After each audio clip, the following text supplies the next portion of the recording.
Assalamualaikum warahmatullahi wabarakatuh. Selamat pagi dan salam semangat pagi. Anak-anakku sekalian, pada hari ini kita bertemu kembali pada pembelajaran daring online. Dan pada pagi hari ini kita patut ucapkan puji syukur dan doa selalu kepada Allah Subhanahu wa Ta'ala yang telah memberikan kita kesempatan sehingga kita bisa menjalankan aktivitas pembelajaran secara daring online. Anak-anakku sekalian yang saya sayangi, pada kesempatan ini materi pembelajaran yaitu tentang aturan pencacahan pada subpokok bahasan aturan penjumlahan, aturan perkalian, dan materi aturan pengisian tempat. Tujuan dari pembelajaran ini yaitu diharapkan siswa mampu mengamati dan mengidentifikasi fakta-fakta faktual serta mampu memecahkan masalah yang berkaitan dengan aturan penjumlahan, aturan perkalian, serta aturan pengisian tempat.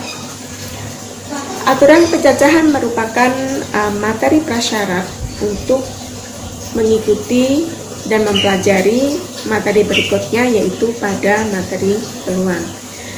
Pada kesempatan ini saya akan memberikan materi dalam bentuk slide, kemudian saya harapkan setelah apa yang saya sampaikan, kalian bisa memahami dan bisa mengerjakan tugas yang saya berikan. Tapi sebelumnya, perhatikan materi berikut ini. Pada materi kaidah pencacahan, perlu kalian ketahui, kaidah pencacahan atau counting rules merupakan sebuah cara atau aturan untuk menghitung seluruh kemungkinan yang bisa terjadi dalam suatu percobaan tertentu. Terdapat beberapa metode dalam kaidah pencacahan. Yang pertama, kita perhatikan yaitu aturan penjumlahan.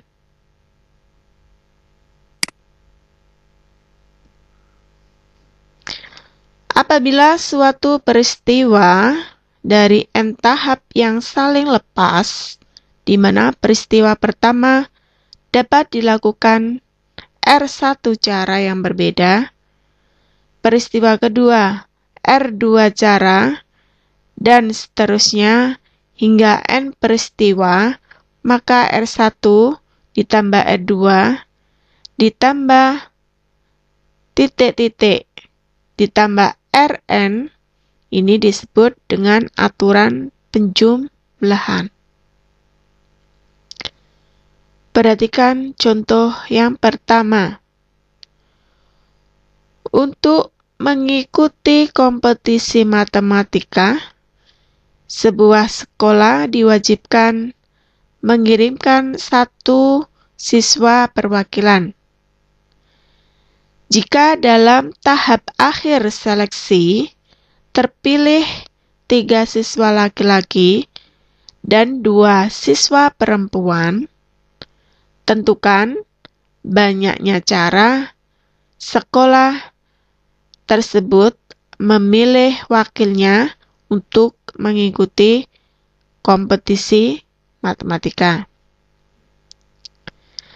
Dari pernyataan di atas, kita harus pahami konteks dari kalimatnya.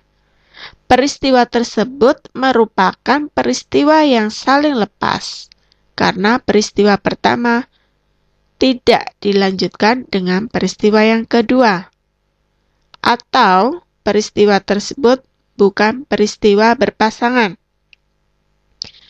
Oleh karena itu, dalam menjawab soal tersebut, kita bisa menggunakan aturan penjumlahan.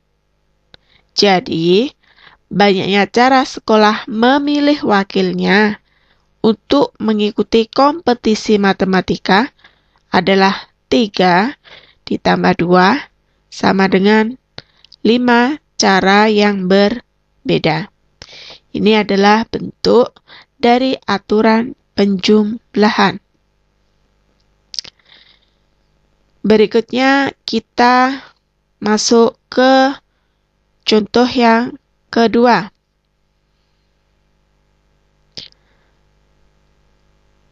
Terdapat 4 jalan yang berbeda dari kota A ke kota B, dan 2 jalan yang berbeda dari kota B ke kota B.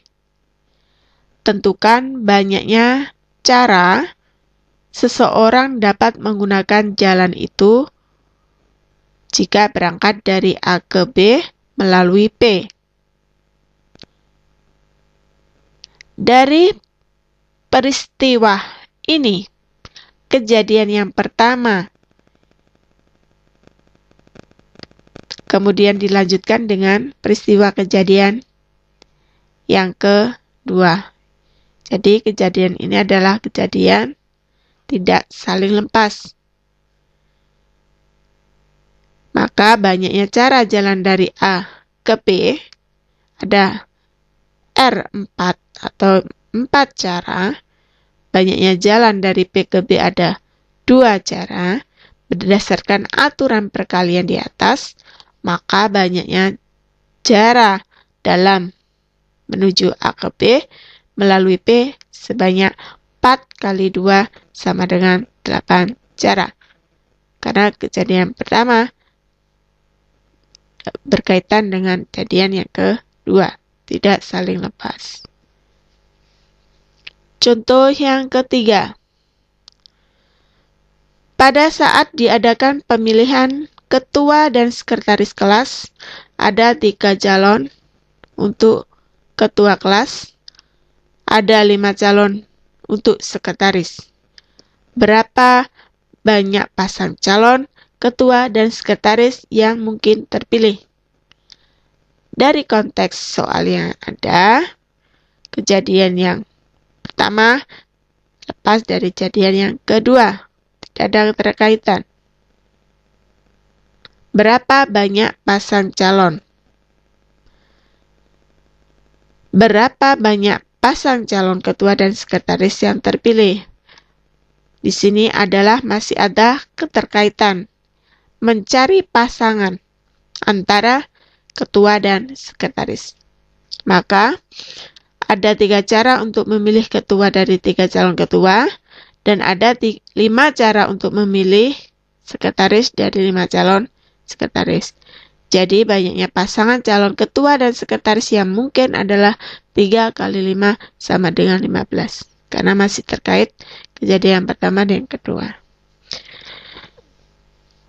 Berikutnya, contoh yang kedua. Seorang mempunyai 4 kaos dan 3 celana.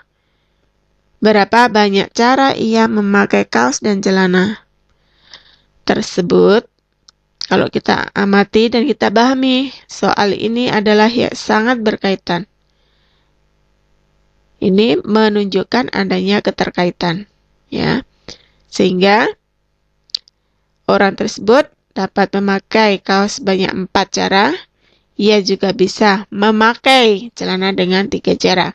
Jika dipasangkan kaos dan celana yang berbeda, maka sebanyak 4 kali 3 sama dengan 12 cara. Berikutnya kita masuk contoh yang keempat. Di sini kita menggunakan aturan pengisian tempat. Diperhatikan. Berapa banyak bilangan yang terdiri dari 4 angka yang dapat disusun dari angka-angka 0, 1, 2, 3, 4, 5, dan 6 tanpa mengulang. Perintah dari soal ini, kita diminta menyusun 4 angka, artinya kita butuh 4 kotak. Kotak pertama bisa diisi dengan angka ribuan, ratusan untuk kotak yang kedua, kemudian puluhan untuk yang kotak yang ketiga, dan kotak yang keempat merupakan angka satuan. Kita menuju kotak yang pertama. Dari 0 sampai 6 angka, ini terdiri sebanyak 7 angka. Dari 0 sampai 6 angka, kita tidak boleh menggunakan angka 0 untuk mengisi kotak pertama. Karena jika kita isi angka 0, maka angka ribuan akan menjadi angka ratusan. Maka 0 tidak bisa diisi pada kotak yang pertama. Sehingga kotak yang pertama dari 7 angka hanya bisa diisi dengan 6 angka. Berikutnya kita masuk ke kotak yang kedua. Kotak yang kedua ini dari 7 angka sudah terisi 1 di kotak yang pertama. Untuk kotak yang kedua, di sini 0 bisa masuk ke kotak yang kedua. Sehingga dari 7 angka sudah terisi 1 di kotak yang pertama, maka tinggallah 6 angka. Berikutnya kita masuk ke kotak yang ketiga. Dari 7 angka sudah terisi 1 di kotak yang pertama dan yang kedua, maka 7 angka tersebut berkurang 2, sehingga tinggal 5 angka. Berikutnya kita masuk ke kotak yang keempat. Dengan cara yang sama, dari 7 angka sudah terisi 3 di kotak yang pertama, yang kedua, dan yang ketiga, maka sisanya adalah tinggal 4 angka. Jadi, banyaknya bilangan ribuan yang dapat disusun adalah 6 kali 6 kali 5 dikalikan 4, sebanyak 720 bilangan. Berikutnya kita masuk ke contoh yang kelima. Suatu keping uang logam dilempar 2 kali. Ada berapa banyak kemungkinan hasil percobaan tersebut? Jika sebuah uang logam, misalnya kita punya uang logam, kita lempar. Uang logam memiliki ruang sampel. Kalau kita lempar uang logam bisa keluar angka ataupun bisa keluar gambar, sehingga banyaknya sampelnya adalah 2. Pada pelemparan pertama ada 2 kemungkinan elemen mata uang yang muncul. Demikian juga pada pelemparan yang kedua. Akan ada 2 kemungkinan elemen yang muncul. Jadi, secara keseluruhan adalah 2 dikalikan 2 sama dengan 4 kemungkinan hasil percobaan. Atau bisa ditunjukkan pada tabel berikut ini. Karena ada 2 kali pelemparan yang pertama kemungkinan bisa keluar angka gambar, keluar yang kedua juga sama kemungkinan bisa keluar angka atau gambar. Jika ini dipasangkan menjadi himpunan pasangan berurutan antara pelemparan pertama dan yang kedua, maka akan diperoleh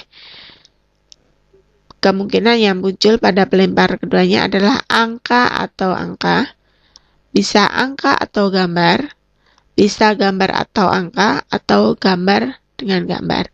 Sehingga sama, di sini ada 4 pasangan hasil yang mungkin. Demikian tadi penjelasan saya. Apabila nanti kurang jelas, bisa ditanyakan via WhatsApp. Dan ini ada beberapa soal latihan yang harus kalian kerjakan. Hasilnya saya tunggu dan segera kirim di aplikasi daring sekolah. Sekian dulu penjelasan dari saya. Dan saya akhiri. Wassalamualaikum warahmatullahi wabarakatuh.